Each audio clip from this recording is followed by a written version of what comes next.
देर बाद लाइव। सभी दोस्तों को नमस्कार। एक ओंकार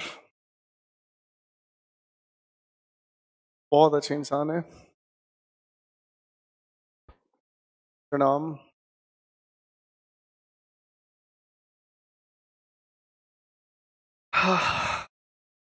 आ जाइए सभी के सभी लोग, फटाफट से आ जाइए, फिर कहानी शुरू कर प्यार भरी।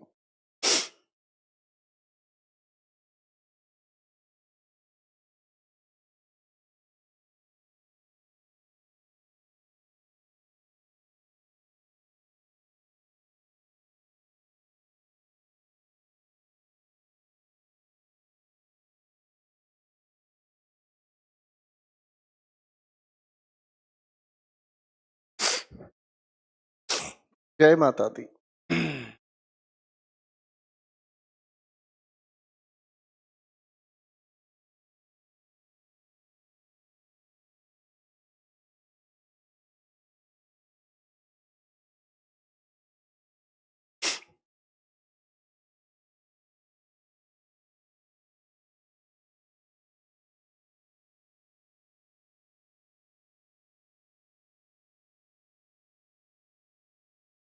थैंक यू प्रीतम साहब इतना अच्छा लिखने के।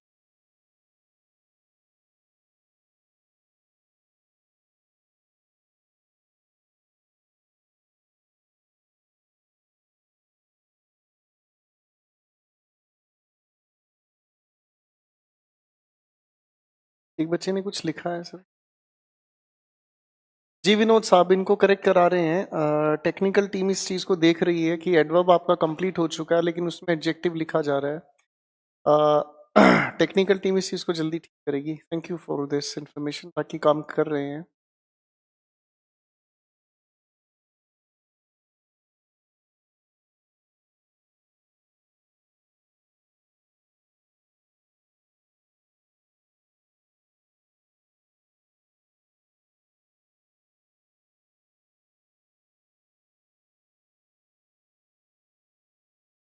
गुड प्रदीप। डेडिकेशन अगर रहेगा तो बेटा सिलेक्शन को कोई रोक नहीं सकता।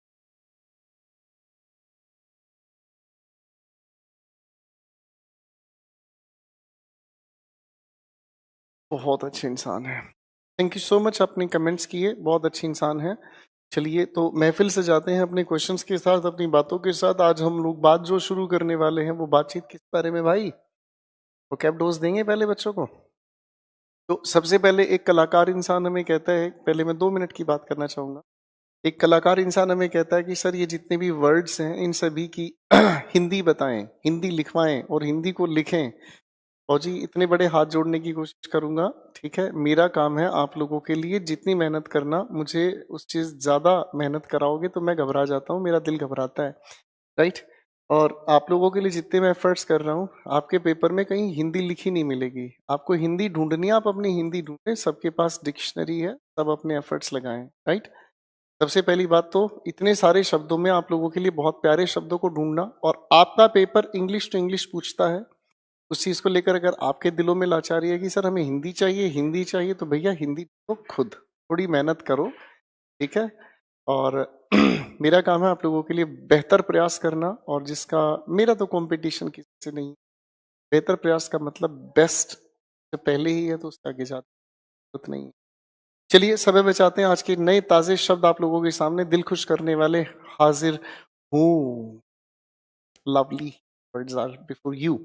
लेडीज एंड जेंटलमैन, सबसे पहले आपके सामने एक शब्द आता है मेडिकामेंट। मेडिकामेंट का मीनिंग देखो ध्यान से, लिखा है पेनिसिया। ये शब्द आप लोगों से बार बार वन वर्ड सब्स्टिट्यूशन पूछा जाता है।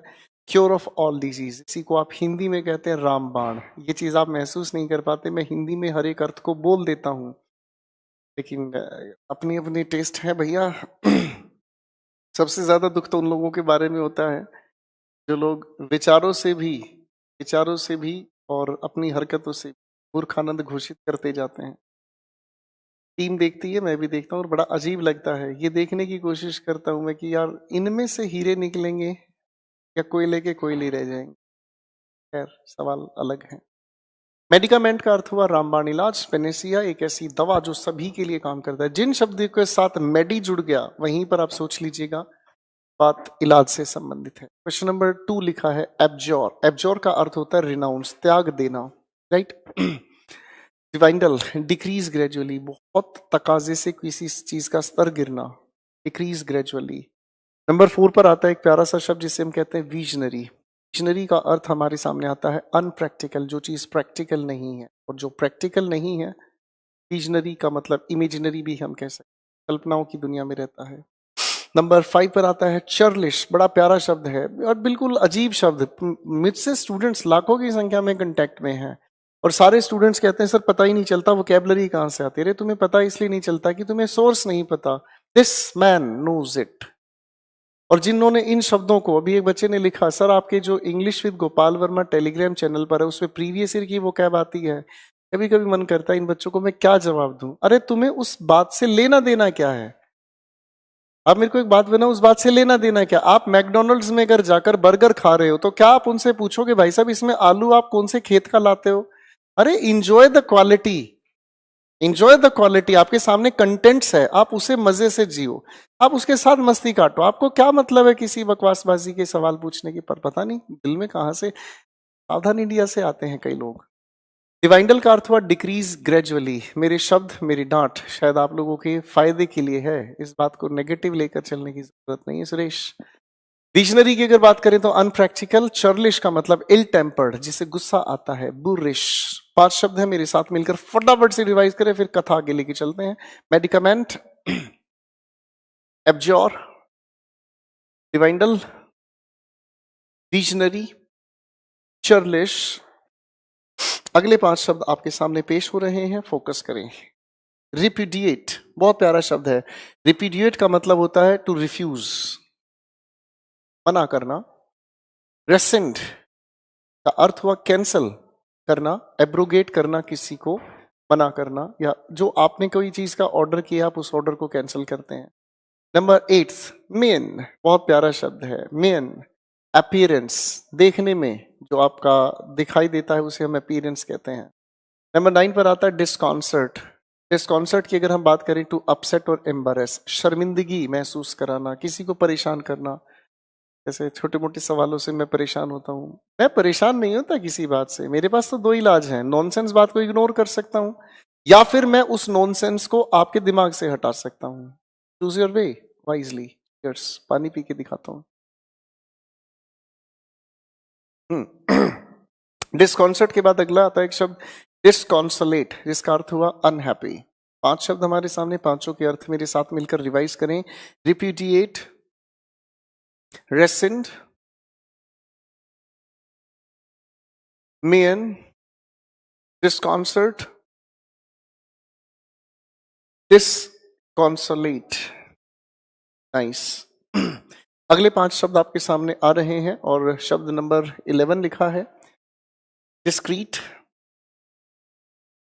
का अर्थ हुआ सेपरेट, डिस्टिंक्ट, बिल्कुल अलग। जुदा हो के भी तो मुझ में कहीं बाकी है।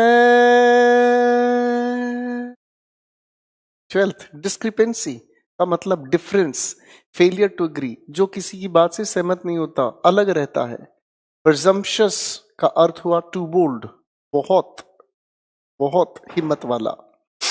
नंबर 14 पर ओवरवीनिंग का अर्थ हुआ शोइंग एक्सेसिव कॉन्फिडेंस, जरूरत से ज्यादा कॉन्फिडेंस दिखाने वाला।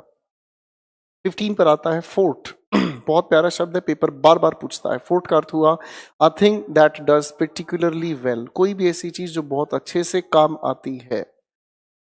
5 शब्द मेरे साथ मिलकर रिवाइज करें फटाफट से। सबसे पहले डिस्क्रीट, डिस्क्रिपेंसी, प्रिजम्पचुअस, ओवरवीनिंग, फोर्ट। अगले शब्द आपके सामने चिंक। चिंक होता है छोटी सी दरार। कभी कभी घर की दीवारों में कहीं पर छोटी सी दरार आ जाती है, उस दरार के अंदर हम थोड़ा सा देखने की कोशिश करते हैं, तो चिंक है ना जी, एन ओपनिंग। चिंक का अर्थ हुआ क्रैक। नंबर 17 बहुत प्यारा शब्द है, ये एक बेसिकली स्लैंग है। सिसी, हे सिसी, एक लड़का जिसके अंदर लड़के की क्वालिटीज नहीं है, राइट। लड़का लड़की जैसा दिखता है, सिसी। अब ये सिसी शब्द सिस्टर से बना है। एल्यूड का अर्थ हुआ जब आप जिक्र तो करते हैं लेकिन डायरेक्ट नहीं, घुमा फिरा कर जिक्र करते हैं, एल्यूड। या इसे अगर हम कहें तो अस्पष्ट वर्णन करना, एल्यूजन, वही ऊपर वाले ही शब्द का नाउन है, एल्यूजन, इनडायरेक्ट रेफरेंस। 20th पर आते हैं इनफ्रैक्शन। इनफ्रैक्शन का अर्थ होता है उल्लंघन करना, उल्लंघन करना। 5 शब्द मेरे साथ मिलके फटाफट से बोले, chink, sissy, allude, allusion, infraction. Thank you. अगले 5 शब्द आपके सामने, आखिरी 5 शब्द, गोर्ज का अर्थ हुआ नैरो वैली। अफसोस है इस बात का सुनकर कि पटना और उत्तर प्रदेश के कई सारी जगहों पर पानी ने बहुत बुरा हाल मचा रखा है और काफी सारे एरियाज पानी में डूबे हुए हैं। We feel really very sorry for those people जिन लोगों को परेशानियां झेलनी पड़ रही हैं। We will pray for that, definitely we are with you ladies and gentlemen. आप मुसीबतों को झेल रहे हैं, काफी सारे लोग, सॉरी, प्रकृति है, कर नहीं सकते। Gorge, narrow valley with water flowing, जिससे पानी बहता है।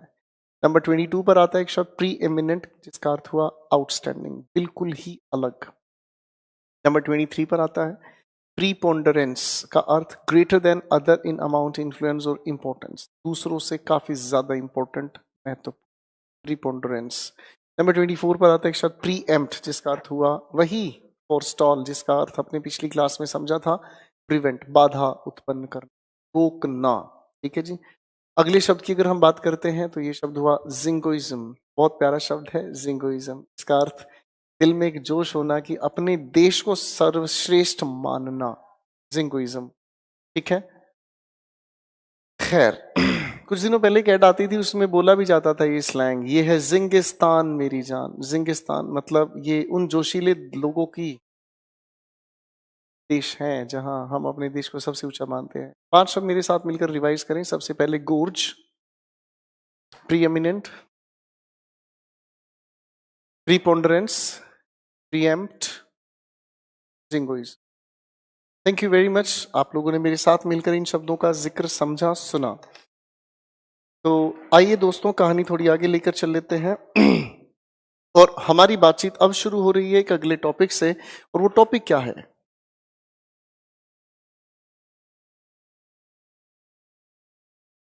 इसे हम कहते हैं कंजंक्शन। ठीक है। कंजंक्शन की अगर हम बात करते हैं तो बहुत प्यारा शब्द है कंजंक्शन। पहले तो इसे समझ लेते हैं कंजंक्शन बना कैसे है। कन और ऊपर हुआ जंक्ट।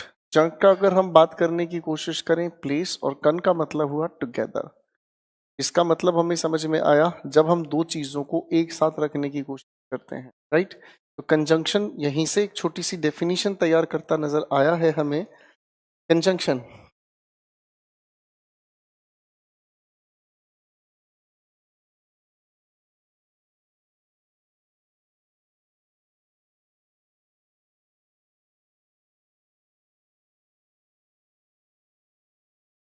कंजंक्शन की अगर हम बात करते हैं तो कंजंक्शन एक बहुत प्यारा शब्द है और उसे हम कहते हैं कनेक्टिंग वर्ड। ठीक है।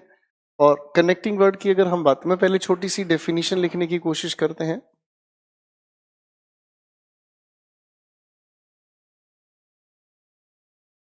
और इसी को कनेक्टिंग वर्ड की जगह कुछ लोग एक और नाम से जानते हैं, हम कह सकते हैं लिंकिंग। ये जोड़ने का काम करता है।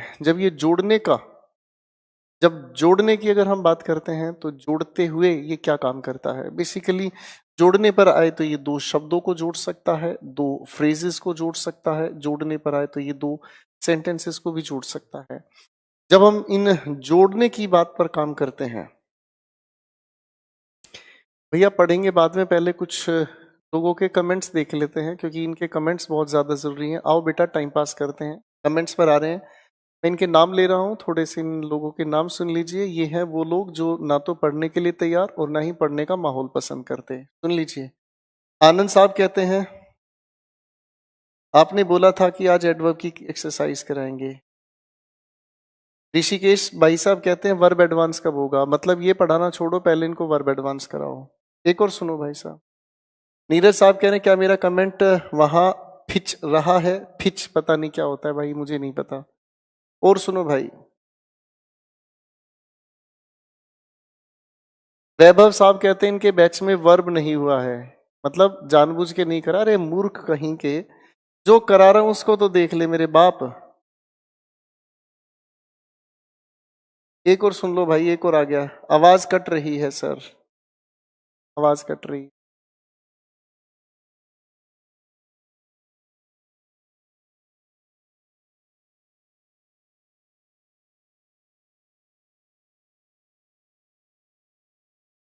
एक और भाई साहब कहते हैं सर मैं भी हूं सर ना पढ़ने वाला, अखिल है इस नालायक इंसान का नाम। ये वो लोग हैं जो खाली हैं, जिनको पढ़ना नहीं और जिनको पढ़ाई का माहौल पसंद नहीं है। They like me to get disturb.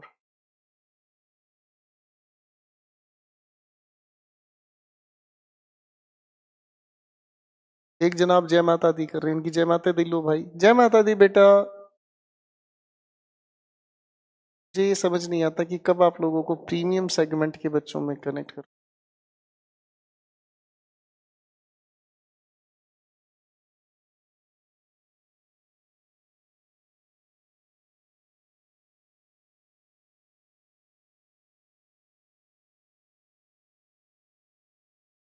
एक भाई साहब कह रहे हैं सर मुझे डेंगू हो गया था, आज वापस क्लास ले रहा हूँ।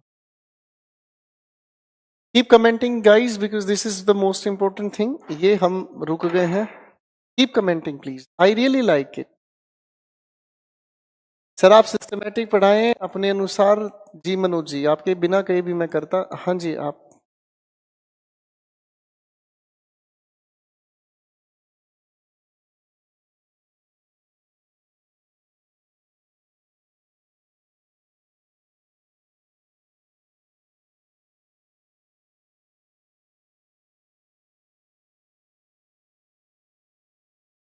एक और नालायक महोदय हैं अनिल जी, कह रहे हैं सर ये क्लास रिकॉर्डेड है क्या? Very good.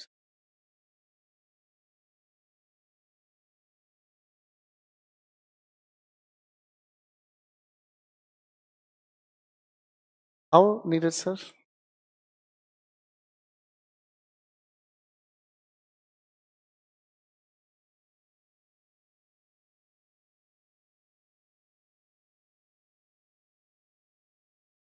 कमेंट्स पढ़ो सर, ये पढ़ने के लिए थोड़ी है, कमेंट्स पढ़ो।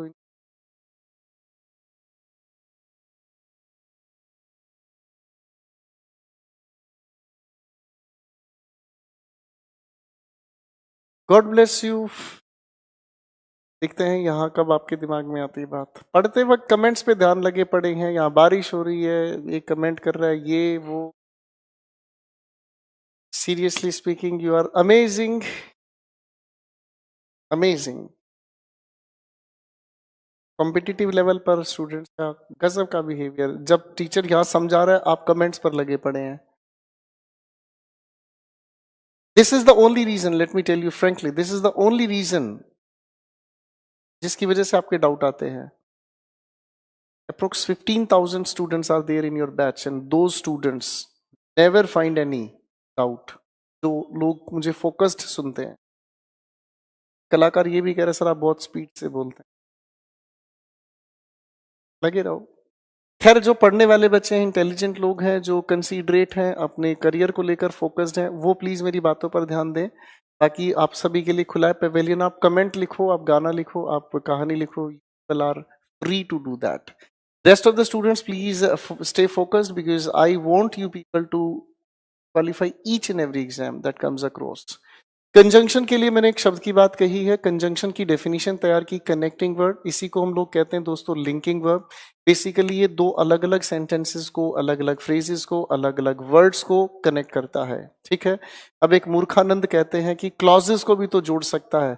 अरे महाराज क्लॉज सेंटेंस ही होता है, पता नहीं कहां से आते हो यार तुम लोग। खैर, जब ये जोड़ने का काम करता है तो ये अलग अलग सेगमेंट को जोड़ने का काम करता है। आपके एग्जामिनेशन में कंजंक्शन का जो रूप पूछा जाता है, मैं कहानी वहां से शुरू करूंगा। आपके एग्जामिनेशन में कंजंक्शन की जो कहानी पूछी जाती है, that is called pair conjunction. That is called pair conjunction.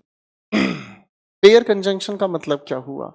पहली बात तो कंजंक्शन तो हमारे पास वही शब्द है, कनेक्टिंग वर्ड, लिंकिंग वर्ड। इसी को हम ज्वाइनिंग वर्ड भी कह सकते हैं। इसके बहुत सारे नाम हो सकते हैं, पर सवाल यह है पेयर कहने का मतलब क्या हुआ।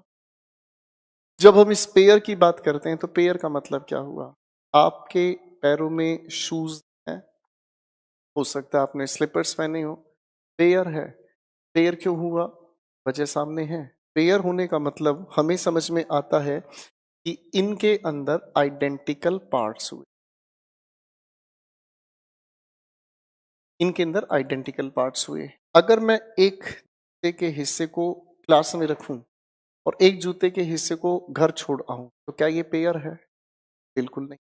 पेयर होने के लिए इन्हें पास होना, पास होने का मतलब समझ में आता है एज एज पॉसिबल। ठीक। पेयर होने की कंडीशंस क्या है? पेयर होने की कंडीशंस हैं आइडेंटिकल पार्ट्स हो, एज क्लोज एज पॉसिबल। मैं इस कायदे को थोड़ा सा समझने के लिए आधी अधूरी बात नहीं, छोटी छोटी बातों को जोड़ना शुरू करूंगा।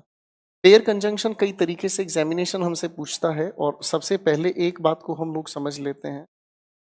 हम आइदर के साथ एक पेयर मेंटेन करके चलते हैं। हमने आइदर का जिक्र सुना है प्रोनाउंस में। एक शब्द और लिख रहा हूं मैं, नाइदर के साथ एक पेयर तैयार हुआ नोर। एक और पेयर हमने तैयार किया नोट ओनली। आगे हम लोगों ने तैयार किया बट ऑल्सो। एक और पेयर बनाने की काम किया हमने। ठीक है बच्चों, अब इन छोटी छोटी बातों से क्या कहानी तैयार होती है, थोड़ा ध्यान से सुनने की कोशिश करें, समझने की। पेयर को बनाने के लिए हम लोगों ने पहले भी 4 बातों का आधार तैयार किया। इन 4 बातों के आधार पर ही मैं कुछ क्वेश्चंस आपके सामने रख रहा हूं।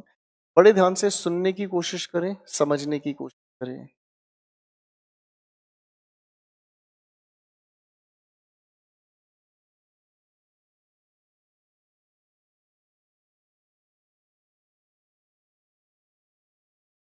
पहले दिन से मैं एक चीज आपको बताने की कोशिश कर रहा था कि आप लोगों का subject verb agreement parts of speech में साथ साथ चल रहा है।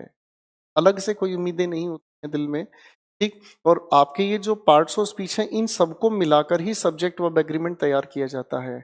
आपका एक सवाल दूसरा आया कि सर वर्ब कहाँ पढ़ाया जाता है। मैं आप लोगों को जब पहुंचाऊंगा उस लेवल पर आपकी आंखें खुद खुलेंगी कि कहाँ कौन सी चीज सीखनी। क्लियर है? सर आगे चल लेते हैं।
मैंने आपके सामने कुछ एक सेंटेंसेस लिखे हैं ladies and gentleman. In sentences को समझने की कोशिश करेंगे। उससे पहले एक बार कहानी को फिर से मेरे साथ रिवाइज करें। कंजंक्शंस के नाम पर बेसिकली हमारे सामने जो आती हैं चीजें वो है पेयर कंजंक्शन। पेयर का मतलब समझने के लिए मैंने एक छोटा सा एग्जांपल लिया। जो चीज आपके पैरों में है, जूता है, चप्पल है, डजंट मैटर, वो पेयर है। क्यों है वो पेयर? क्योंकि उसके अंदर आइडेंटिकल पार्ट्स हैं, हाँ है ना। अब सवाल ये उठता है कि ये आइडेंटिकल पार्ट्स अगर दोनों दूर हो तो क्या ये पेयर है? आपको पेयर बनाने के लिए इनको आपस में पास आना हो, हाँ है ना। जब तक ये पास नहीं तब तक पेयर वाली काम नहीं करती। अरे हाँ है ना। इसका मतलब दूसरी बात हुई एज क्लोज एज पॉसिबल। अब सवाल ये उठता है, जैसे मैं अगर अपने हाथों की बात करता हूं तो ये पेयर है तो हाँ ये पेयर है, लेकिन जब तक ये पास तब तक तो पेयर नहीं है। अब सवाल ये उठता है कि कौन किसके पास आए, ये इसके पास या ये इसके पास। ऐसे मामले में हम हमेशा रिवर्स कंसीडरेशन लेकर चलते हैं, और रिवर्स कंसीडरेशन का मतलब समझ आता है कि हम हमेशा राइट पार्ट को देखकर लेफ्ट की कंसीडरेशन को ठीक करते हैं। ठीक है बच्चों, अब इस कहानी को समझने की कोशिश करें। हमारे सामने लिखे हुए ये जो पेयर हैं, आइदर के एक तुक्केबाज यही सिखाता है या एक यही तुक्केबाज सीख कर चलता है। बेटे आइदर के साथ और आता है, आइदर के साथ जो है और आता है, नॉट ओनली के साथ जो है बट ऑल्सो आता है, और के साथ तू आता है, मैं आता हूं और धोखा आता है। लॉजिकली समझें तो आइडेंटिकल पार्ट्स इन चीजों की बात करते हैं। यहाँ पर एक नहीं बेसिकली दो ब्लैंक्स नजर आ रहे हैं। अगर इन ब्लैंक्स की मैं बात करना चाहूं, अगर एक ब्लैंक में मुझे लिखा हुआ मिलता है नाउन, तो बच्चों दूसरे ब्लैंक में भी मुझे क्या लिखा हुआ चाहिए? नाउन। नाउन को प्रोनाउन रिप्लेस करता है, ये हम जानते हैं। इसका मतलब नाउन हो चाहे प्रोनाउन हो, है दोनों एक दूसरे के बराबर।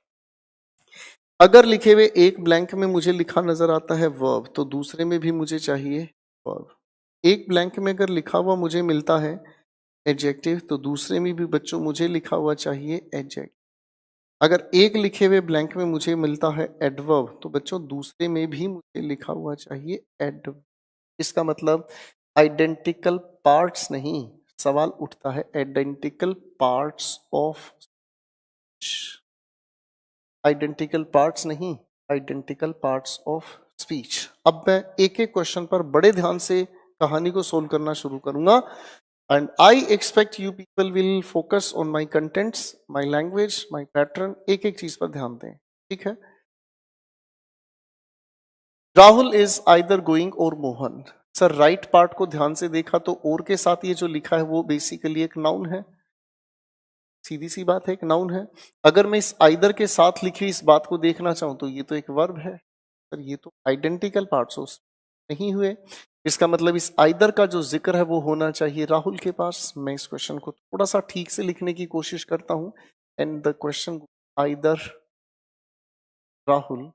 और देखो आइडेंटिकल पार्ट्स तो ये हुए। अब दूसरी बात हम लोगों को अपनानी पड़ी, एज क्लोज एज पॉसिबल। ठीक है, राइट टू लेफ्ट हम पहले ही देख चुके, राइट पार्ट के अकॉर्डिंग लेफ्ट को ठीक कर रहे हैं।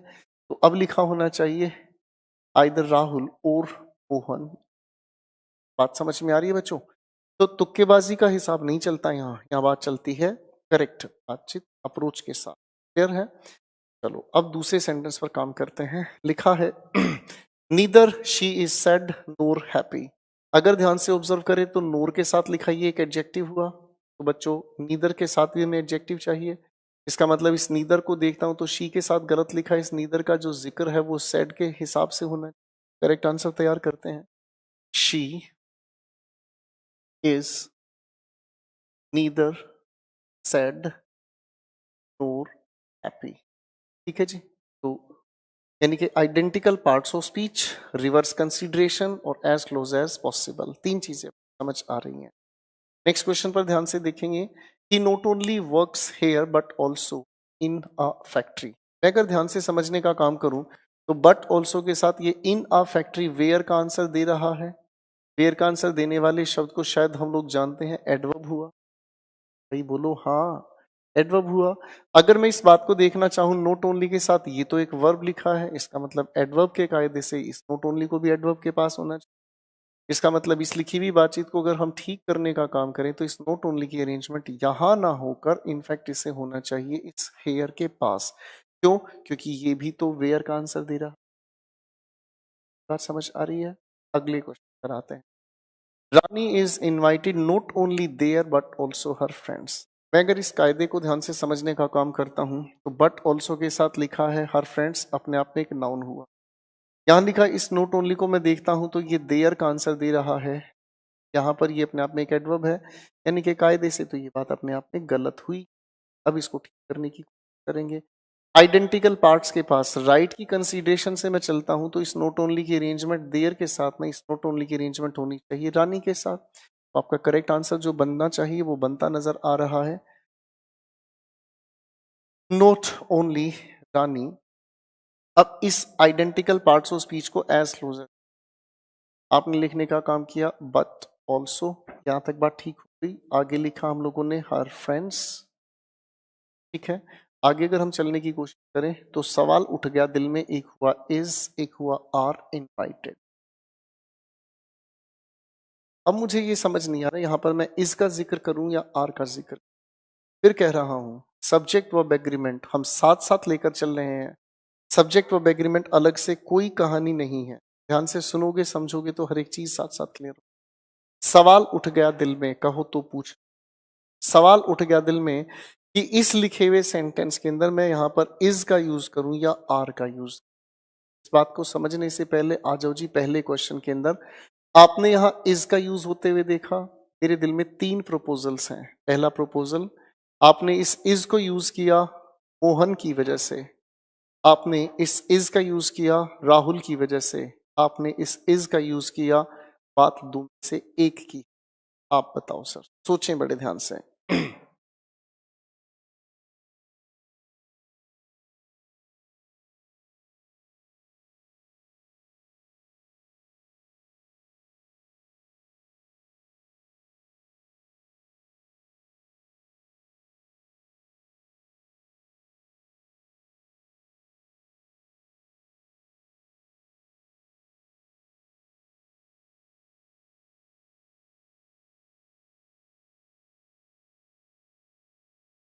चलिए अब इस बात को थोड़ा ध्यान से समझने की कोशिश करता हूं। मैं फिर से सवाल आपसे पूछना चाहूंगा, यहां पर आपने इज का यूज किया मोहन की वजह से, राहुल की वजह से, या बात दो में से एक की है। नया सवाल उठ गया हमारे दिल में। अब इस बात को बड़े ध्यान से समझने की कोशिश करना। बच्चों जब भी हम इस पेयर कंजंक्शन की बात करते हैं तो पेयर कंजंक्शन में हम हेल्पिंग वर्ब का agreement, agrees with the nearest subject.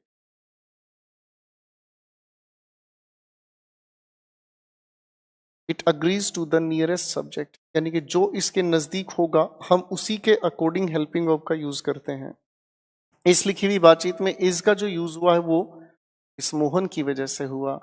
इस लिखे हुए सेंटेंस में अगर हम बात करते हैं तो हर फ्रेंड्स नियरेस्ट सब्जेक्ट हुआ, इसी के अकॉर्डिंग आर का यूज। क्वेश्चन नंबर 6 और 7 पर अगर मैं दिमाग लगाना चाहूं तो इज, एम या आर।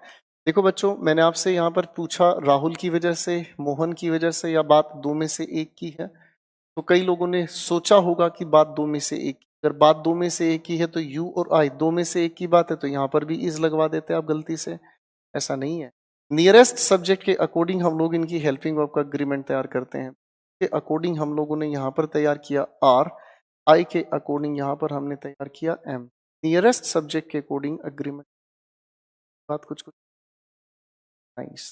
क्वेश्चन नंबर 5 पर फोकस करें। अरे बेटा वही चीज एक बार नहीं बार बार कहता हूं, मेरे साथ चलोगे, पेशेंस से चलोगे, हर चीज धीरे धीरे खुलती चली जाएगी। लेकिन मुझे समझ नहीं आता कहां से आसमान से बिजली गिरती है मूर्खों पर और उनके दिमाग में बेहुदा सवाल उठते, सर ये कब कराओगे, सर वो कब कराओगे, सर तारा रारा कब कराओगे, सर शृपणखा कब आएगी। अरे भाई साहब मूर्ख, जो करा रहा हूं तुम उसे समझो तो सही यार। हो सकता है तुम्हारे सब्र के आधार पर हर एक चीज समझ आए, मेरी बातों का बुरा मत मानना। गोपाल वर्मा सर वो सर नहीं है कि आपको मीठे मीठे शब्दों से बहकाते चले जाए, बिल्कुल नहीं। जो कहूंगा बिल्कुल स्पष्ट कहूंगा। और मुझे एक चीज पता है, सच एक बार बुरा लगता है, झूठ बार बार अच्छा लगता है। और कहीं ना कहीं आप उस झूठ के विक्टिम्स हैं, कहीं ना कहीं आपको किसी न किसी झूठ ने बहुत परेशान किया।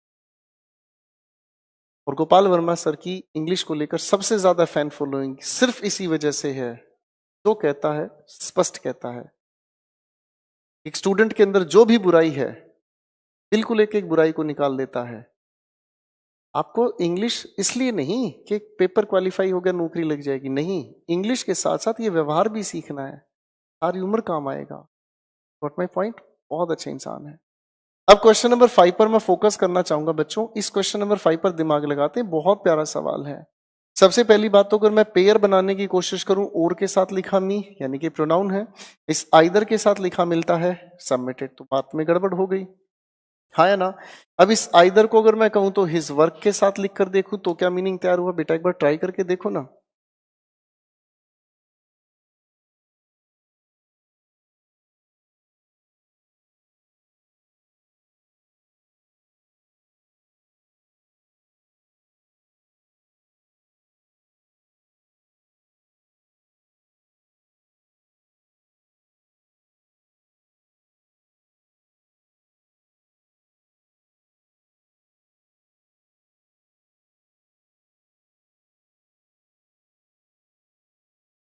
अब इस बात के आंसर को तैयार करने की कोशिश करें, ये तो मीनिंग नॉनसेंस हुआ, ठीक है। अब इस आइदर की अरेंजमेंट मैंने लिखने की कोशिश की दोस्तों, आइदर शेखर, आगे लिखने की कोशिश की और इस और के मुताबिक ये वाला सब्जेक्ट इधर आना होगा, तो मी को छोड़कर हम सब्जेक्टिव केस में लिखेंगे। क्यों? क्योंकि भैया जब आप इसे वर्ब से पहले लिख रहे हो तो सब्जेक्टिव केस चाहिए।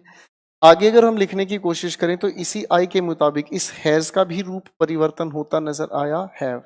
यहाँ पर इस हैव का जिक्र लिया हमने इस आई के मुताबिक, अगर इसके कोडिंग में चल ही रहा हूं तो मेरे भाई आगे लिखा हुआ नजर आया सबमिटेड, ठीक। और सबमिटेड क्योंकि आई के कोडिंग जब बात चल ही रही है तो आई के कोडिंग हैव, तो इसी आई के कोडिंग इस हिज को भी हटाकर हम लोग लिखने की कोशिश करेंगे। इस सवाल को ध्यान से देख लेना, बहुत प्यार से परेशान करता है ये सब, है। मुझे उम्मीद है यहाँ तक हम लोगों ने जो चीजें समझने की कोशिश की है वो पेयर कंजंक्शन के एलिमेंट्स तैयार किए। इसमें सबसे पहले आइडेंटिकल पार्ट्स नहीं, आइडेंटिकल पार्ट्स ऑफ स्पीच, ये जो दो दो ब्लैंक्स हमारे सामने हैं ये सभी आइडेंटिकल पार्ट्स ऑफ स्पीच की बात करते हैं, right. Identical parts of speech के आगे हम चले तो एज क्लोज एज पॉसिबल, जब एज क्लोज एज पॉसिबल की हम बात करते हैं तो ये पास होने चाहिए। क्वेश्चन की कंसीडरेशन रिवर्स में चाहिए, हेल्पिंग वर्ब का अग्रीमेंट भी नियरेस्ट सब्जेक्ट के मुताबिक होना चाहिए, फाइन। तो यहाँ पर ये जो क्वेश्चंस हमारे सामने आए इन्हें हम लोगों ने देखा, सुना, समझा, उम्मीद करता हूं।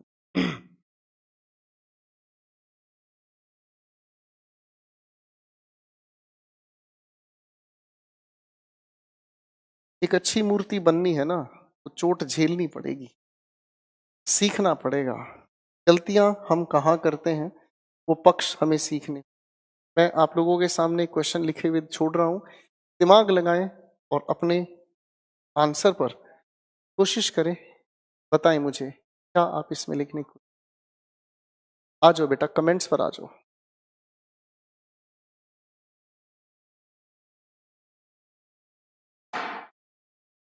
अब आओ बेटा अपने कमेंट सेक्शन पर।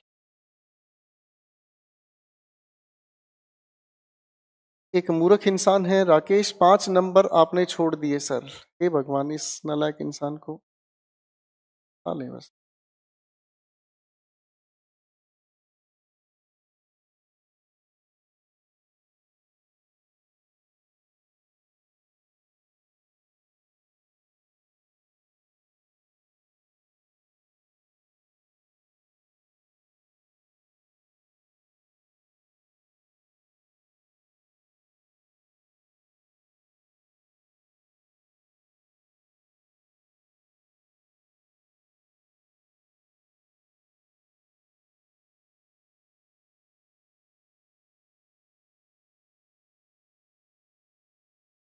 विशाल साहब कह रहे हैं बहुत प्यारी बात, कहते हैं कि गोपाल सर सिर्फ तारीफ वाले कमेंट्स ही लेते हैं और डाउट्स के कमेंट्स नहीं लेते हैं।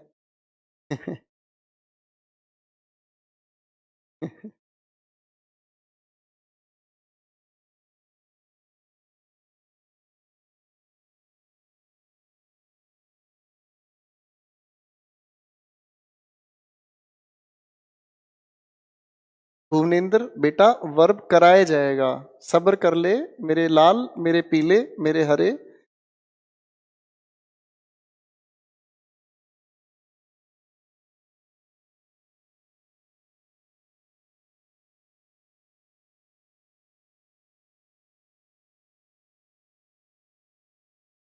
एक बच्चे ने कोशिश की है, शाबाश रंजीत, बहुत अच्छी कोशिश है, आई अप्रिशिएट।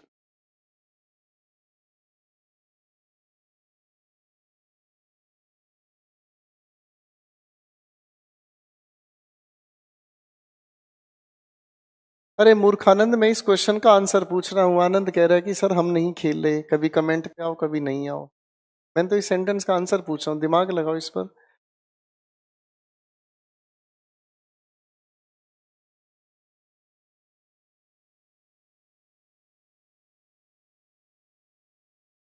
तो जी भाई साहब, प्रशांत महोदय का नया सवाल आया है, अपॉर्चुनिटी और फैसिलिटी में इटी सफिक्स है।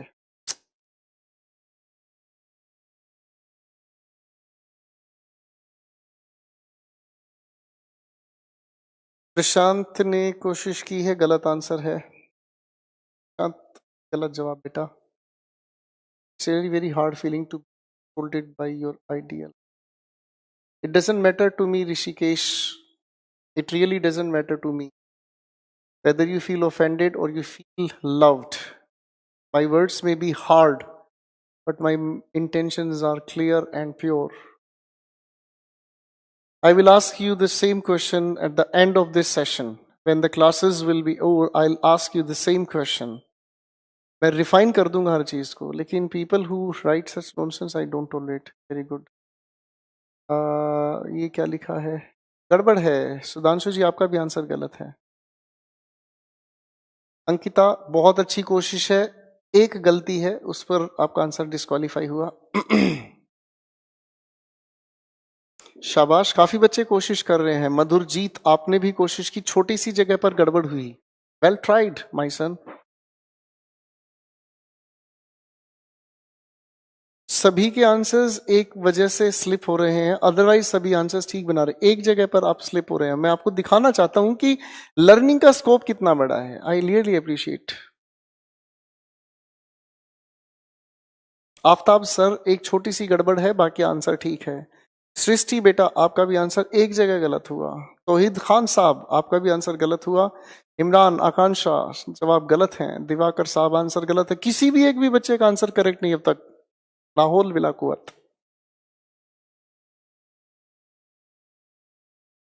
आई एम अमेज टू सी, एक भी स्टूडेंट का आंसर करेक्ट नहीं।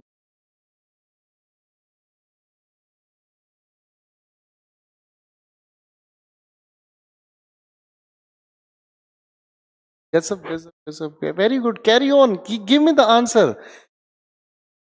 ये है वो जगह, यहां बोलो भाई। बाजी वाह, बिल्कुल गलत आंसर चल रहे हैं, एक भी स्टूडेंट का करेक्ट आंसर नहीं अभी तक।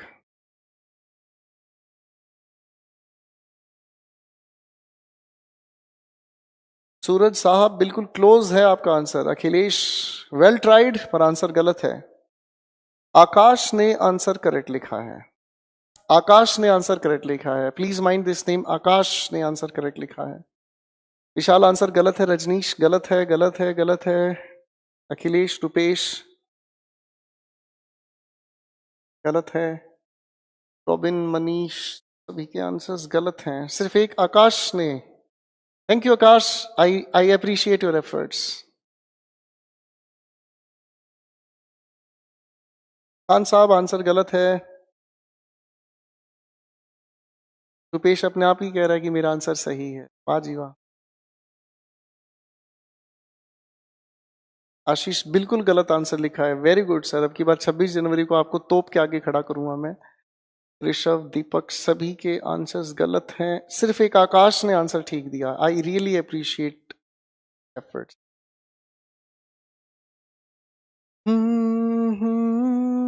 एक भी आंसर करेक्ट नहीं। स्वीटी, आंसर गलत है बेटा। ऋषिकेश, आंसर गलत है। चलिए, मुझे लगता है आपको बहुत परेशान कर लिया है, अब महफिल से जाते हैं अपने इस क्वेश्चन के आंसर पर। ठीक है, सबके आंसर्स गलत हैं। संतोष, विनोद, राहुल, आफ्ताब, अनिल, आकाश पहले पढ़ चुका है लगता है, ये नहीं पता कौन।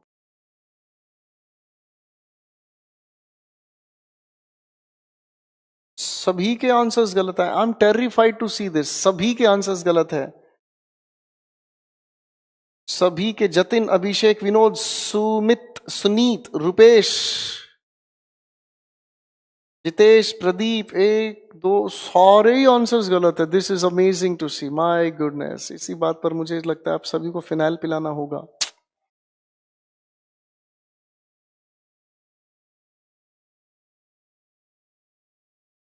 This is amazing to see that nobody answered. Nobody answered.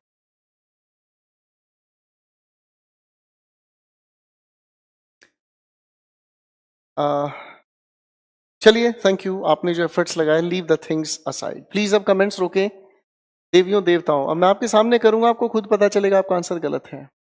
अब मैं कमेंट सेक्शन की रिक्वेस्ट कर रहा हूं, प्लीज कमेंट्स करना रोक दें।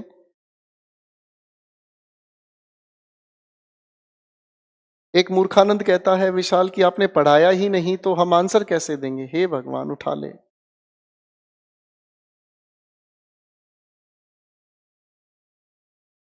Leave it. अब मैं आप लोगों को कहानी को समझाना चाहूंगा, बड़े ध्यान से देखिए। ये कमेंट्स वाला रोक दें प्लीज।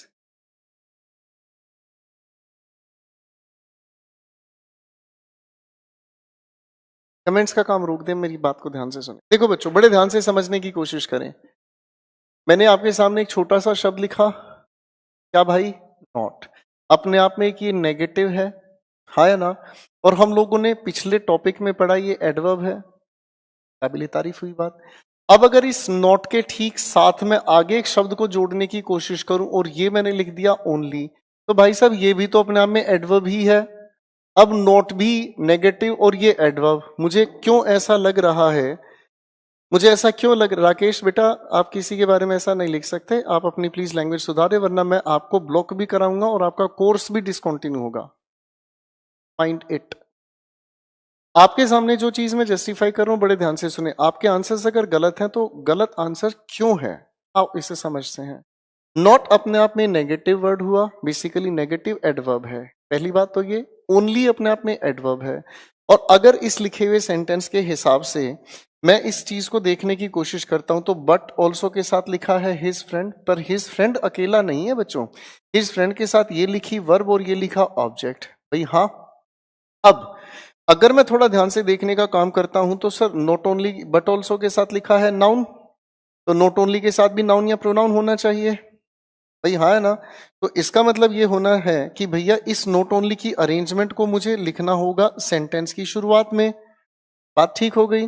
इसके ठीक बाद मुझे लिखना होगा यहां पर ही, और उसके बाद लिखा मैंने राइट्स ब्यूटीफुल पोएम्स। और इसके बाद हम लोगों ने लिखने की कोशिश की but also his friend publishes them. अब देखो बच्चों, एक बात को ध्यान से समझना। मैं बट ऑल्सो हिज फ्रेंड को उठाकर यहां से इसके नियर तो ला नहीं सकता।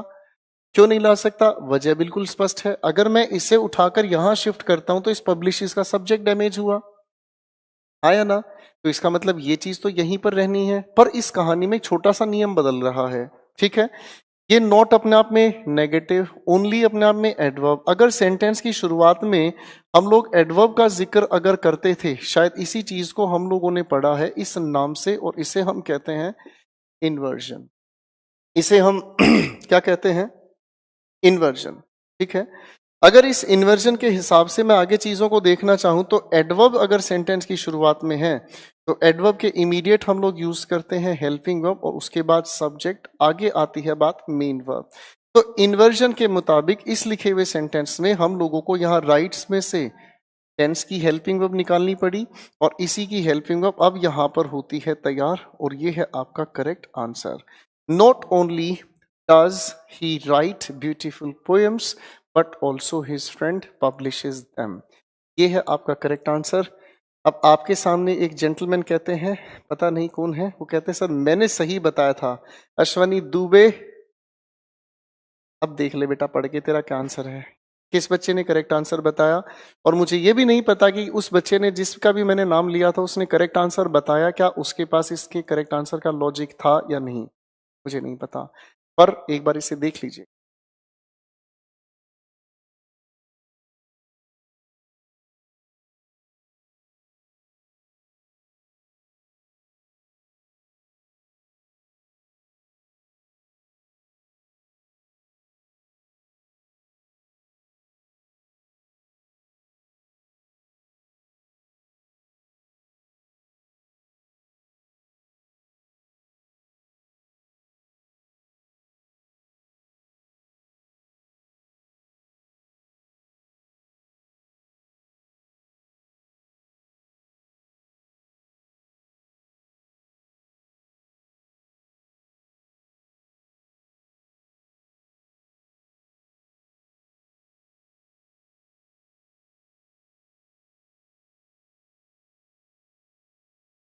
थैंक यू एवरीवन फॉर आप लोगों ने जो इसमें एफर्ट्स लगाए। देखो बच्चों, पेयर कंजंक्शन का अब हमें लॉजिक समझ में आना शुरू हुआ।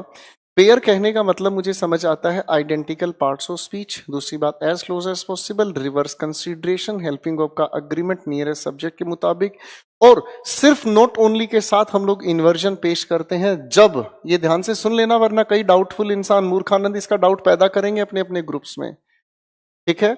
और जिस मूर्खानंद ने ये कहा है कि सर कमेंट्स का जवाब नहीं देते, जिन कमेंट्स की सेंस नहीं बनती मैं उनका जवाब नहीं देता। मेरी बात समझना ध्यान से। एक उम्र बिताई है बच्चों के बीच, मुझे पता है आप कहाँ कौन सी दिशा में जा रहे हैं।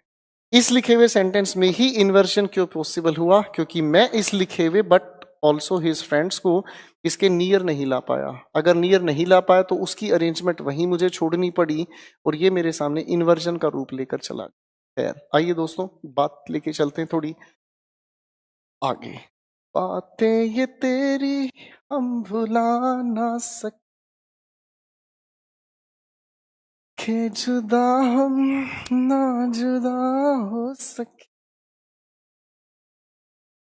वे है जिंदा हर घड़ी।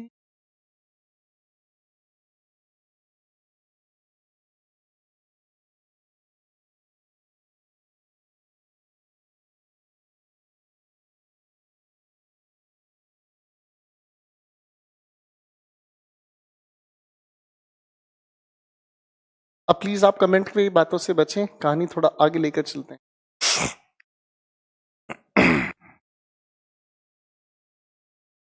पेयर कंजंक्शन में बहुत सारे सवाल बनते हैं और बहुत सारे सवालों के पेयर तैयार करने का हमें मौका मिलता है। इस पेयर कंजंक्शन को अगर थोड़ा लॉजिकली हम चीजों में आगे लेकर चलना चाहें, आ जाओ सर, चीजों को जोड़ना शुरू करते हैं। तो जी हो गया प्रदीप मूर्खानंद, बाकी में इन्वर्जन क्यों नहीं हुआ? अभी समझाए पर ये समझेंगे नहीं। These people are amazing, they deserve moon air.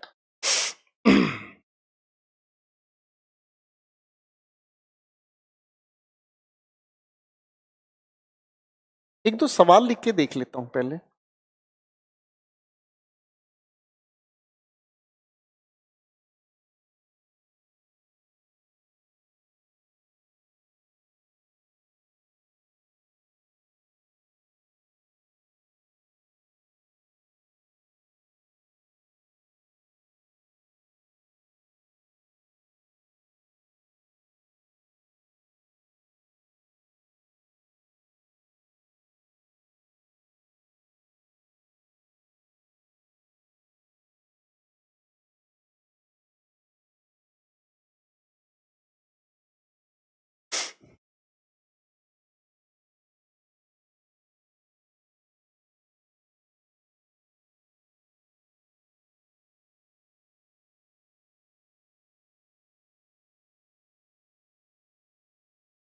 ज्यादा दूर नहीं जाना, मैंने आपके सामने सिर्फ 3 सेंटेंसेस लिखे हैं।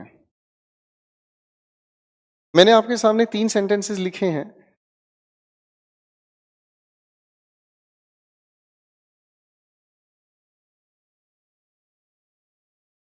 हमारे सामने 3 सेंटेंसेस हैं।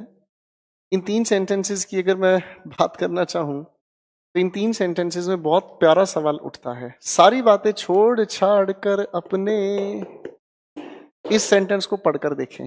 टेक योर टाइम प्लीज, पढ़ने की कोशिश करें इस लिखे हुए सेंटेंस को बड़े ध्यान से।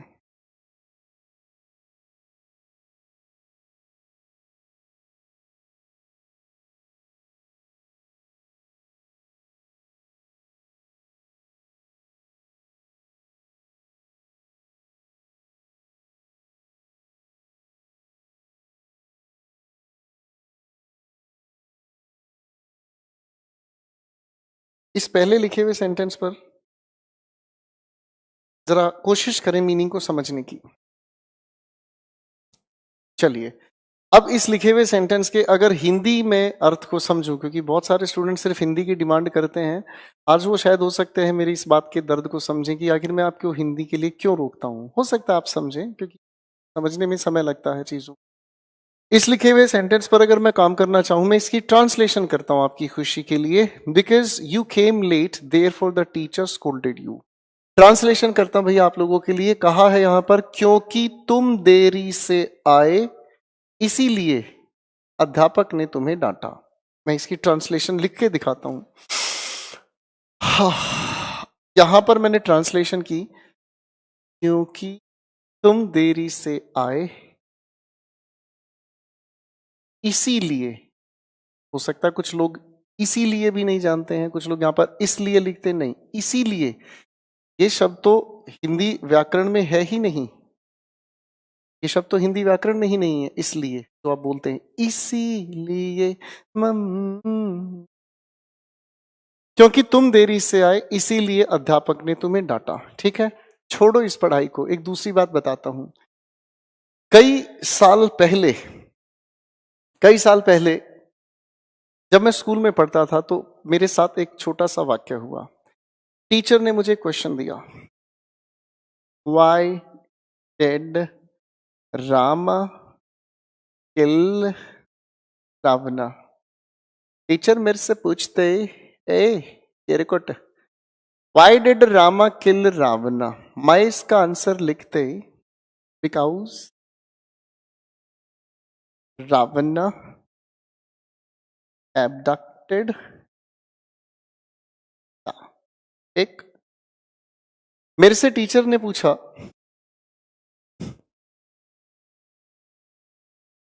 टीचर ने मुझसे पूछा, व्हाई डिड राम किल रावणा। मैंने इसका आंसर लिखा, because Rawna abducted Sita. Teacher ने खींच के मारा, उसने कहा बदतमीज, किसी भी क्वेश्चन का आंसर बिकॉज से शुरू नहीं करते। मैं डर गया, मैंने पूछा क्यों। जैसे मैंने पूछा क्यों तो टीचर ने मुझे डांटना शुरू किया। उसने कहा, बेटे एक बात बताओ, रीजन बताने से पहले ये तो बताओ, ये बात रीजन किस चीज की है। रीजन बताने से पहले वो बात तो बताओ जिसका रीजन तुम बता रहे हो। थोड़ा सा समझ आया। टीचर ने मुझे कहा कि देखो बेटा, ये जो आप बता रहे हो बेसिकली एक रीजन है। रीजन बताने से पहले एक स्टेटमेंट तो बनाओ जिसका ये रीजन है। तो मैंने समझा कैसे। टीचर ने कहा, बेटा यहां से उठाओ और इसकी स्टेटमेंट तैयार करो, और होना चाहिए रामा किल्ड रावणा, और इसी रावण के रिपीटिशन को रोकने के लिए ही का यूज हुआ। मेरे बात समझ में आई। रीजन बताने से पहले हमें एक स्टेटमेंट बतानी चाहिए ताकि आपका रीजन जस्टिफाइड हो। बात अपनी जगह क्लियर हुई। और अगर इसी तरीके से हम लोग समझने की कोशिश करें तो बात बड़े प्यार से समझ आती है कि इस लिखे हुए सेंटेंस में इस हिसाब से अगर देखा जाए तो ये आपका रीजन हुआ बच्चों, और ये आपकी स्टेटमेंट हुई। अगर मैं इस स्टेटमेंट का जिक्र पहले बोलना चाहूं, मैंने कहा बोलना चाहूं, अगर इस स्टेटमेंट का जिक्र मैं पहले बोलना चाहूं और इस रीजन का जिक्र मैं बाद में बोलना चाहूं, तो जनाब जरा एक बार पढ़कर देखो, अपने आप खेल समझ में आएगा। पहले इसे बोलना, करना नहीं ऐसा, ये एक एक्सपेरिमेंट है। इसे पहले और इसे बाद में पढ़कर सुनाएंगे।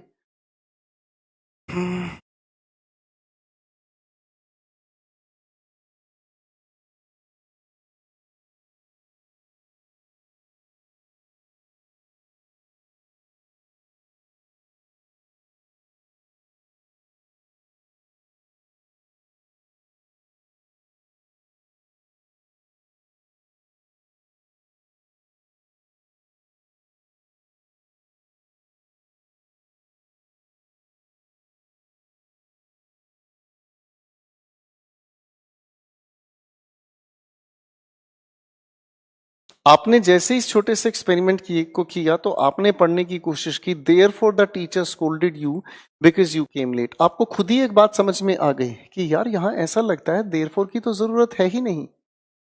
अरे हाँ है ना। मैं अब इस एक्सपेरिमेंट को जस्टिफाई कर रहा हूं। हमारे सामने लिखे हुए सेंटेंसेस को, हमारे सामने जब लिखे हुए दो अलग अलग सेंटेंसेस को, ये एक छोटा सा एक्सपेरिमेंट था इस बात को समझने समझाने के लिए।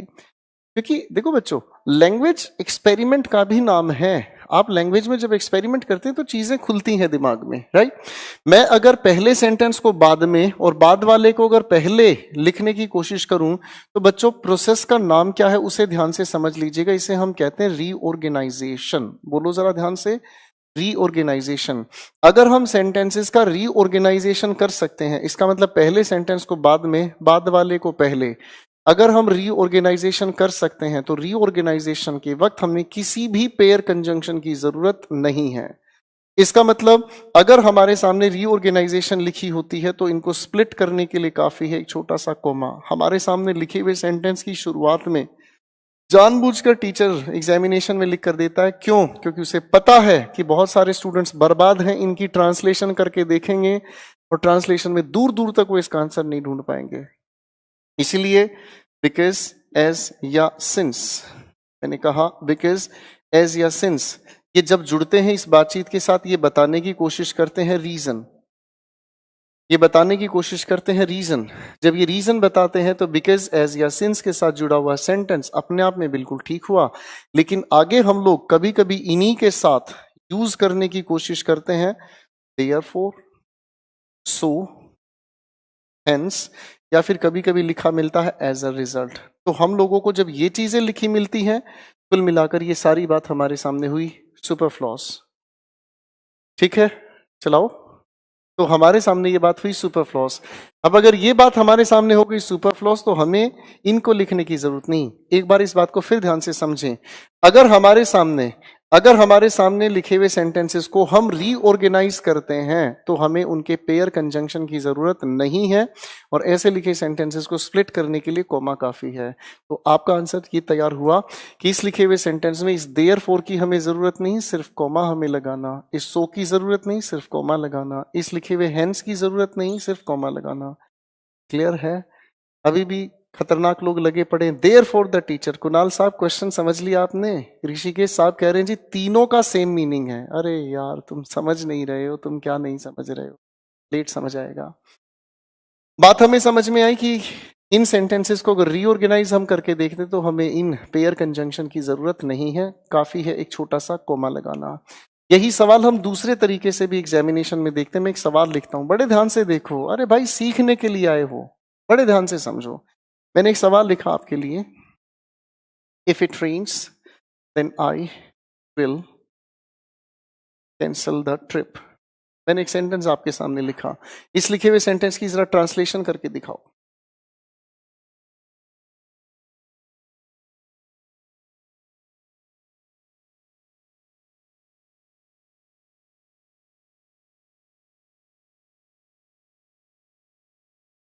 इस लिखे हुए सेंटेंस की ट्रांसलेशन अगर आप करते हो तो बड़ा प्यारा सा मीनिंग निकलता है। इस इफ को अगर हम समझने का काम करें तो अगर, इस लिखे हुए सेंटेंस में इसका अर्थ निकालते हैं तो या फिर तब, यही अर्थ निकलता है। मैं इसकी ट्रांसलेशन आपके सामने बोलने की कोशिश करूंगा।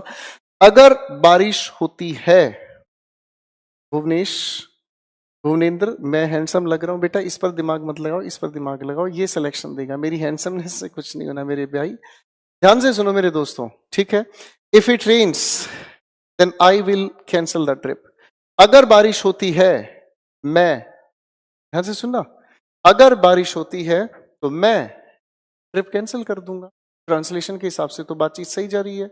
अब अगर इन दोनों के दोनों सेंटेंस में, अगर इन दोनों के दोनों सेंटेंसेस में मैं रीऑर्गेनाइजेशन करके देखता हूं, आज रीऑर्गेनाइजेशन करके देखते हैं। यहां से लिखे हुए यहां तक सेंटेंस को मैं लिख रहा हूं बाद में, और यहां से लिखे यहां तक के सेंटेंस को अगर मैं लिख रहा हूं पहले। पढ़कर देखो, पढ़कर देखो मेरे भाई। आप जैसे ही इनको पढ़ने की कोशिश करोगे आपको बहुत प्यार से एक बात समझ में आएगी, क्लियर होता नजर आएगा कि यार ट्रांसलेशन के चक्कर में, हिंदी के चक्कर में तो ये सेंटेंस ठीक लग रहा था, लेकिन जैसे ही पहले सेंटेंस को बाद में, बाद वाले को पहले हम लोगों ने लिखा, यार लगता है एक शब्द की तो हमें जरूरत ही नहीं है। आया ना, इसकी तो हमें जरूरत ही नहीं है। तो आपको फिर से कहानी समझ में आ गई। शायद इसके साथ इस देन की जरूरत नहीं, क्या चीज की जरूरत है? तो एक और हमारे सामने ट्रिक तैयार हुई, if, when, while, until, unless. ऐसे दुनिया भर के शब्द हैं जिन दो सेंटेंसेस को जोड़ने की कोशिश में हम सिर्फ एक कॉमा का यूज करते हैं। इनकी जगह हम लोगों को बेवजह लिख कर दिया जाता है देन। एग्जामिनेशन बार बार ये पूछता है। क्यों पूछता है? क्योंकि जो ट्रांसलेशन की वजह से बर्बाद है वो ये चीजें ट्रांसलेशन में लिखते हैं। अरे लिखने की बात नहीं, बोलते वक्त भी बात करते हैं। If you call me then I will call you, if you love me then I will love you, if you me then I will you. बदतमीज है, ग्रामर की धज्जियां उड़ती हैं बोलते वक्त, ठीक है, और यही गड़बड़ है हमारे सामने ये ट्रांसलेशन। क्लियर है? फाइन। तो इन सभी के सभी शब्दों को रीऑर्गेनाइज अगर आप करते हो तो ऐसे शब्द सुपरफ्लॉस कहलाते हैं। चलिए, अब एक अगली बात को हम लेकर चलते हैं। दिल में एक सवाल उठता है, दिल में एक सवाल उठता है कि क्या हम सेंटेंसेस की शुरुआत में इस बिकॉज वगैरह का यूज कर सकते हैं? कायदा तो नहीं कहता, पर पेपर आपसे पूछता है। पेपर को बहुत अच्छे से पता है कि जो लोग ट्रांसलेशन करेंगे वो मारे जाएंगे, और ट्रांसलेशन करने वालों को तो फंसाने का ही काम है ही। अब मैं आपको एक थोड़ी गहरी बात पर लेकर चल रहा हूं, बात को ध्यान से सुनना। बात ये कहती है भाई कि हमारे सामने लिखे हुए सेंटेंसेस को भी हम लोगों ने स्प्लिट करने के लिए कॉमा का यूज किया है। भाई हाँ है ना?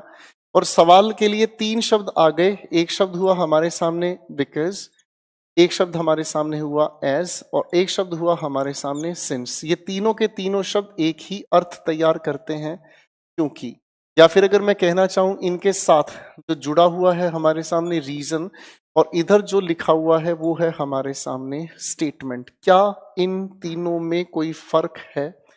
क्या इन तीनों में कोई फर्क है? आ जाओ सर, चीजों को समझने की कोशिश करें। वैसे कोई पेपर आपसे ये सवाल पूछता नहीं है, बस इसलिए बता रहा हूं, हो सकता है आपके दिल में ये सवाल उठ जाए, हो सकता है आपके दिमाग में ये सवाल आ जाए।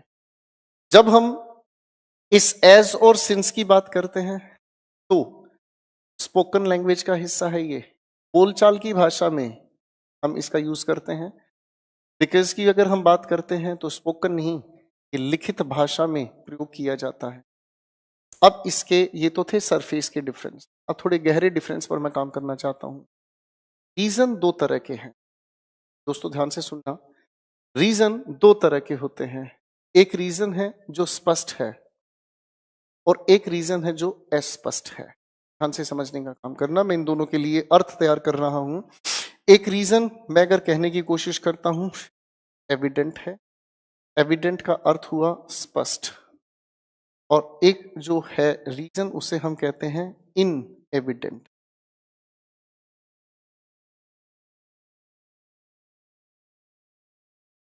एक तो रीजन है स्पष्ट हुआ। स्पष्ट रीजन का मतलब क्या हुआ? हर कोई जानता है यही रीजन है, हर कोई जानता है यही रीजन है। मैं बात को समझने की, मैं आईफोन 11 नहीं खरीद सकता क्योंकि मेरे पास पैसे नहीं है। स्पष्ट सा रीजन है। भाई आपके पास पैसे नहीं है, आप आईफोन 11 खरीद नहीं सकते, सीधी बात। लेकिन अगर मैं आपको कहूं मैं आईफोन 11 नहीं खरीद सकता क्योंकि मेरा भाई मुझे इजाजत नहीं दी, तो ये रीजन आप लोगों के लिए अस्पष्ट है। आप लोग इस तरह का रीजन सोच ही नहीं पाओगे। ध्यान से समझने की कोशिश करना, आप ये रीजन सोचने की कोशिश नहीं कर पाओगे। ऐसा भी कोई रीजन हो सकता है? मैं सवाल को थोड़ा आसान बनाता हूं। आप मेरी क्लास अटेंड कर रहे हो क्योंकि आप कोई भी एग्जाम क्वालिफाई करना चाहते हो, स्पष्ट सा रीजन है। वरना चुटकुले सुनने के लिए थोड़ी जुड़ेगा कोई, भाई रात को क्यों जागेगा। बात को थोड़ा ध्यान से समझने की कोशिश करना। अगर मैं फिर से कहता हूं आप ये क्लास अटेंड कर रहे हैं क्योंकि आपको कोई भी एग्जाम क्लियर करना है, ये एक एविडेंट रीजन है, स्पष्ट सा रीजन है जो सामने वाले को पता है, इसे जब जस्टिफाई करने की जरूरत नहीं है। एक इंसान छाता खोले चला जा रहा है, ठीक है जी, क्योंकि बारिश पड़ रही थी या फिर धूप पड़ रही थी, यही तो बोलोगे भाई, यही तो है इसका रीजन है। और एक रीजन होता है अस्पष्ट रीजन। मेरी ऑफलाइन क्लासेस में स्टूडेंट्स आते हैं ताकि एक्टिंग कर सके, आप समझ गए? अस्पष्ट ये रीजन हो ही नहीं सकता यार, ऐसा भी रीजन हो सकता है। इस बकवास का मीनिंग समझने की कोशिश करें। आप जब एज और सिंस की बात करते हो तो ये उस रीजन की बात करता है जो एविडेंट है। एविडेंट होने का मतलब जिस रीजन को सामने वाला जानता है। और इस बिकॉज की अगर हम बात करते हैं तो ये वो रीजन बताने की कोशिश करता है जो इन एविडेंट है, यानी कि जो अस्पष्ट रीजन है सामने वाले इंसान को जिसकी जानकारी नहीं है, सामने वाले इंसान को जिसकी जानकारी नहीं है। मैंने थोड़ी देर पहले एक सेंटेंस लिखा आपके सामने, Why did Rama kill Ravana? My question was, why did Rama kill Ravana? I wrote the answer, Rama killed Ravana because he abducted Sita. Basically the reason was inevident. अस्पष्ट था ये रीजन। राम ने रावण को क्यों मारा? बहुत सारे रीजंस थे। सबसे बड़ा रीजन क्या था? अधर्म को खत्म करना। सबसे बड़ा रीजन क्या था? रावण भगवान पर भी अपनी ताकत को आजमाता था। जितने भी भगवान थे, सब नौ ग्रह देवी देवता, सभी पर अपनी ताकत आजमाता था, और वो सभी के सभी भगवान की ताकतों पर भी श्रेष्ठ पड़ता था। This was the reason basically. और उस रीजन के लिए ये रीजन अस्पष्ट है, क्योंकि पत्नी को उठाकर ले गया रावण, मीन्स सीता माता को उठाकर ले गया, इसलिए ये अस्पष्ट रीजन है। ठीक है। रावण के राज को खत्म करने के लिए श्री राम को अवतार के रूप में पैदा होना पड़ा और इस सारी कहानी को लपेटना पड़ा। और आप बड़े अजीब मानेंगे इस बात को अगर आपको शास्त्रों की जानकारी नहीं है। राम रावण का क्या बोलते हैं, जमाई बोलते हैं या फिर क्या बोलते हैं उसको, सीता माता रावण की पुत्री थी। ठीक है। और उस हिसाब से अब आप राम और रावण का रिश्ता डिसाइड कर सकते हैं। ये रीजन अस्पष्ट था, इसीलिए बिकॉज का यूज हुआ। पहली बात तो ये। ठीक है।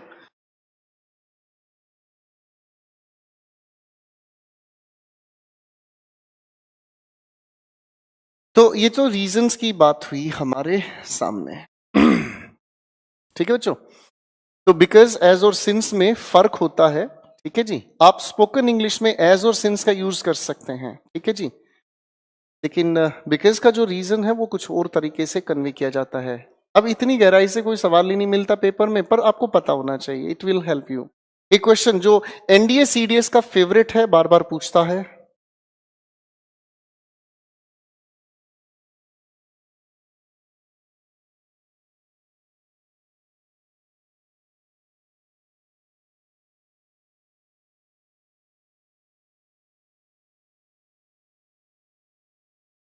मैंने आपके सामने एक छोटा सा सेंटेंस लिखा, बड़े कायदे से देखने की कोशिश करें, समझने की कोशिश करें।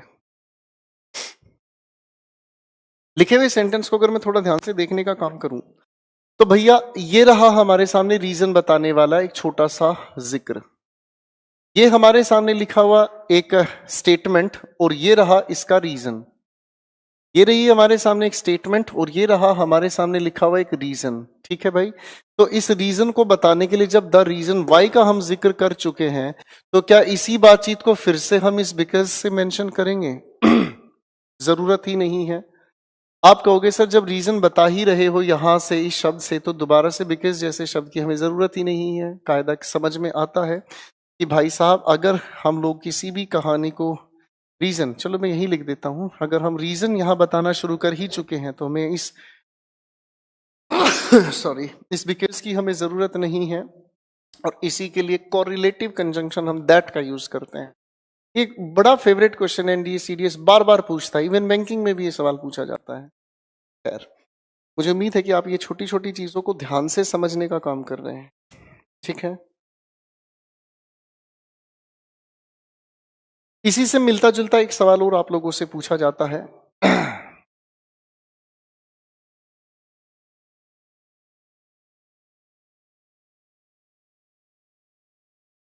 मैं दो सवाल लिख रहा हूं, अभी कहानी समझ में आ जाए।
मैंने आपके सामने 3 सेंटेंसेस लिखे हैं, बड़े ध्यान से सोचने की कोशिश करें।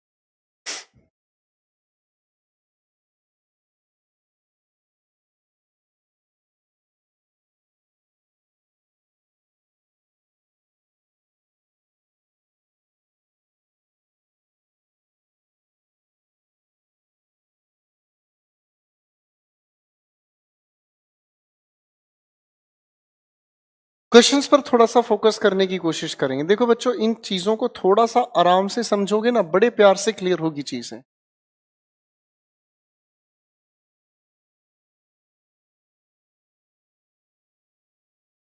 मैं अगर 2 बातों के रीजन बताने की कोशिश करूं इस बिकॉज से, तो इस बिकॉज से ठीक पहले हम लोग बताने की कोशिश करते हैं स्टेटमेंट, और इसके ठीक बाद हम बताने की कोशिश करते हैं रीजन।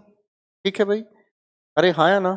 अब अगर मैं इस बिकॉज के स्टेटमेंट की बात करता हूं तो स्टेटमेंट बताने के लिए हमें चाहिए सेंटेंस। भाई हाँ या ना? तो रीजन बताने के लिए भी हम लोग सेंटेंस का ही जिक्र करेंगे। क्लियर है? पहली बात हुई। अब अगर मैं इसी लिखी हुई बातचीत बिकॉज को हटाकर यहां पर यूज करने की कोशिश करता हूं बिकॉज ऑफ, तो क्या होगा?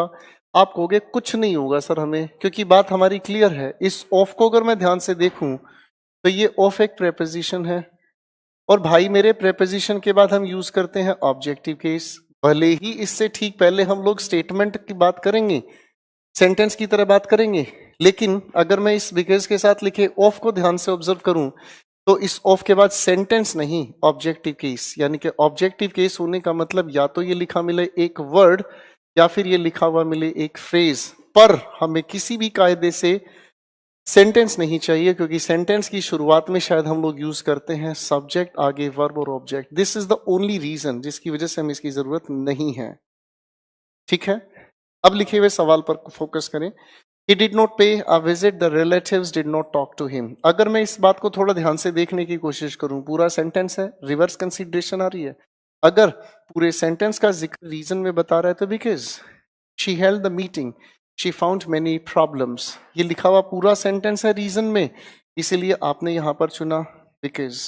आखिरी सवाल पर काम करते हैं। तो भाई साहब इसे थोड़ा ध्यान से देखें, क्या ये पूरा सेंटेंस है? अब अगर ये पूरा सेंटेंस नहीं है तो इसी को हटाकर हम लोग यूज कर रहे हैं because of. Is my point justified? Perhaps it is justified. आज की बात यहीं तक। इसी को ध्यान से देखें, पढ़ें, समझें, कहानी लेके चलेंगे अगली क्लास में। आज के लिए इतना। Good night, take care, God bless you.